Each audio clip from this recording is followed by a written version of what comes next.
Hi everyone, I am Ritika. तो बच्चे के दूध के दांत टूट गए लेकिन पक्का दांत अभी तक नहीं आया है। बहुत सारे पेरेंट्स को ये कंसर्न होता है कि दांत तो टूटे हुए इतना टाइम हो गया लेकिन अभी तक नया दांत यानी पक्का दांत नहीं आया है। तो इसलिए वो बहुत टेंस्ड रहते हैं। पर हमें ये बात ध्यान रखनी चाहिए कि दूध का दांत भले ही किसी भी एज ग्रुप में टूटे लेकिन वो अपने फ़िक्स्ड टाइम पर ही आएगा। जो पक्का दांत है वो अपने फ़िक्स्ड टाइम पर ही आएगा। लेकिन हमें कौन सी बात है जो ध्यान रखनी चाहिए, वो ये है कि अगर दांत परमानेंट दांत निकलने के टाइम से बहुत पहले टूट जाए, ठीक है, तो उसे डेंटिस्ट को दिखाना चाहिए।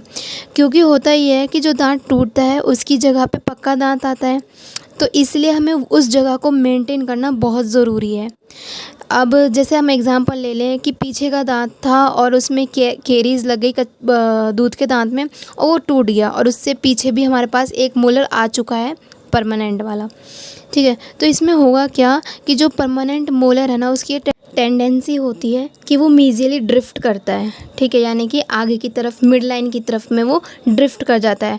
तो उससे होगा क्या, वो स्पेस जो होगा वो ख़त्म हो जाएगा और जो दांत निकलने वाला होगा परमानेंट, उसके लिए उतना स्पेस होगा ही नहीं। तो इससे कुछ प्रॉब्लम्स अराइजेज हो जाएंगी, जैसे कि या तो वो दांत परमानेंटली ही अंदर रह जाएगा जिसको हम इम्पैक्टेड टीथ बोलते हैं, या फिर अगर वो निकलने की कोशिश करेगा तो बाकी सारे दांतों को हिला देगा जिससे माल ऑक्लूजन हो जाएगा, दांत टेढ़े मेढ़े हो जाएंगे।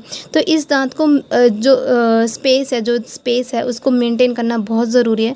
इसीलिए डेंटिस्ट को दिखाना भी बहुत ज़रूरी होता है, क्योंकि डेंटिस्ट कुछ अप्लायंसेस बनाते हैं इस स्पेस को मेंटेन करने के लिए, जैसे और उन अप्लायंसेस को हम स्पेस मेंटेनर्स बोलते हैं।